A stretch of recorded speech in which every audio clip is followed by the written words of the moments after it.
Welcome to our U.S. Briefing Show.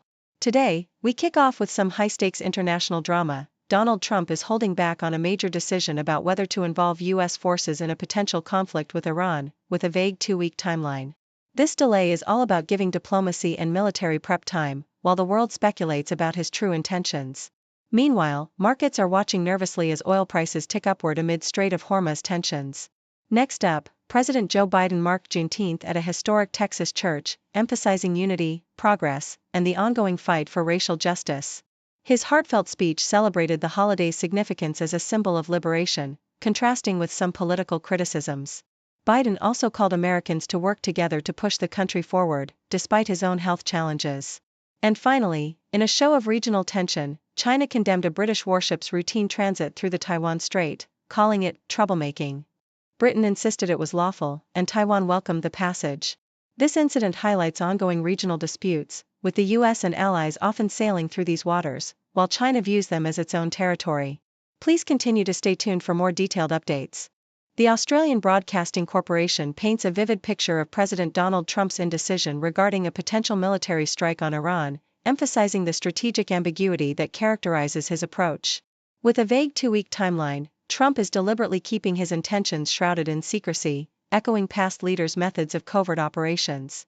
The article highlights the complex web of diplomacy, with U.S. envoys engaging Iran and European allies exploring nuclear negotiations, all while the Pentagon prepares for possible strikes. Yet, the uncertainty weighs heavily on global markets, with oil prices nudging upward amid fears of escalation, illustrating how political indecision can ripple into economic instability. Inside the U.S., the MAGA movement is divided, torn between traditional anti-war principles and the hawkish impulses of pro-Israel factions, exposing internal political fissures that may prolong Trump's decision-making process and influence the future of U.S. foreign policy. CNN's coverage of President Biden's Juneteenth celebration underscores themes of unity, progress, and reflection amidst a backdrop of national healing. Biden's heartfelt speech at a historic black church in Texas emphasizes the importance of coming together to push America forward, celebrating Juneteenth as both a memorial of emancipation and a symbol of hope for the future. The president's remarks contrast sharply with former President Trump's social media critique of public holidays, reflecting ongoing political divides over issues of diversity, equity, and inclusion. Biden's efforts to honor the nation's history, including signing legislation to rename military bases and promote diversity, serve as a testament to his administration's commitment to racial justice and national unity, even as he faces personal health challenges. His call to action resonates with a vision of collective effort and resilience, inspiring Americans to work towards a more inclusive and equitable future. The Australian Broadcasting Corporation also explores the intricate alliances shaping the Iran-Israel conflict, revealing a landscape of shifting regional and global loyalties. Iran's axis of resistance, a network of militant groups and allied regimes, has been weakened over recent years, leaving Iran more isolated and less capable of mounting a unified defense against Israeli and American pressures. Meanwhile, Russia's role as a mediator and supporter of Iran complicates the geopolitical picture, with Moscow warning against U.S. intervention and offering diplomatic efforts that are unlikely to yield tangible results. Conversely, Israel's alliance with the United States remains extraordinarily close, with American military aid and strategic support crucial for Israel's efforts to dismantle Iran's nuclear infrastructure. Yet, the risk of U.S. involvement remains a delicate balancing act, influenced by domestic political pressures and regional stability concerns, illustrating the fragile web of alliances that underpins the ongoing Middle Eastern turmoil.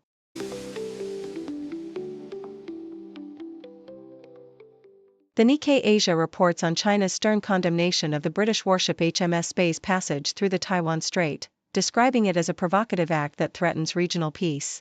China's military perceives the maneuver as deliberate troublemaking, emphasizing that the strait is Chinese waters and condemning the British for what they call public hyping and deliberate trouble. Meanwhile, Taiwan expressed support for the vessel's navigation, reaffirming the importance of freedom of navigation in the international waterway.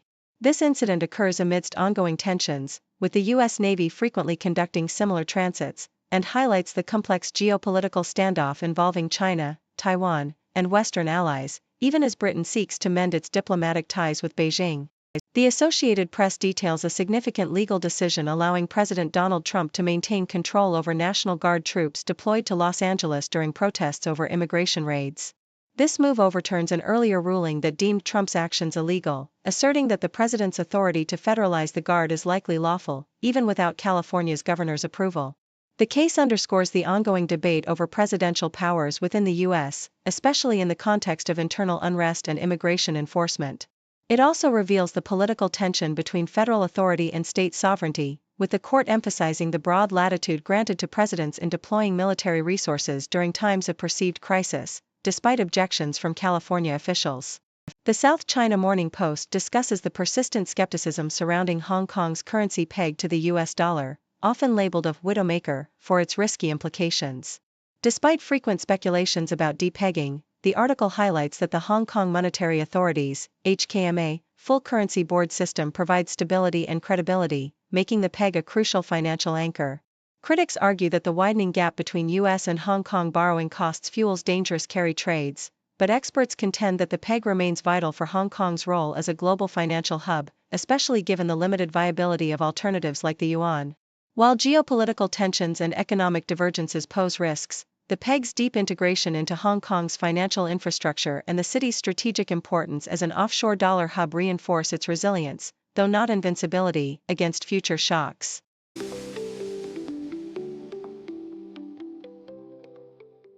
The New York Times vividly recounts the harrowing night at the Hoffman family home, where Senator John Hoffman and his wife, Yvette, were critically wounded in a politically motivated shooting that shocked Minnesota. The story unfolds with their daughter, Hope, heroically alerting authorities after witnessing her parents being shot by Vance Bolter, a man who had earlier killed former Democratic House Speaker Melissa Hortman and her husband. The narrative captures the chaos and bravery of that night, highlighting Hope's quick thinking in locking the door and calling 911, which ultimately played a crucial role in the shooter's apprehension. The Hoffmans, now recovering in hospitals, expressed deep gratitude to first responders and law enforcement, and emphasized the tragic loss of the Hortmans, mourning the violence that has cast a pall over their community.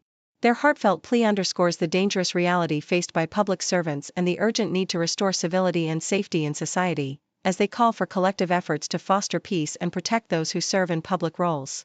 Meanwhile, The Washington Post reports on President Donald Trump's controversial social media post criticizing the number of holidays in America, specifically targeting Juneteenth, a day commemorating the end of slavery. Trump claimed that the abundance of non-working holidays costs the country billions and argued that the current holiday schedule hampers productivity, suggesting that the number of holidays must change. The article contextualizes Trump's comments within his previous support for Juneteenth's designation as a federal holiday in 2021, a move widely celebrated for recognizing African American history. The story also highlights the broader debate about the balance between honoring cultural milestones and maintaining economic efficiency, noting that most federal offices and stock exchanges observe Juneteenth, while private companies vary in their holiday policies.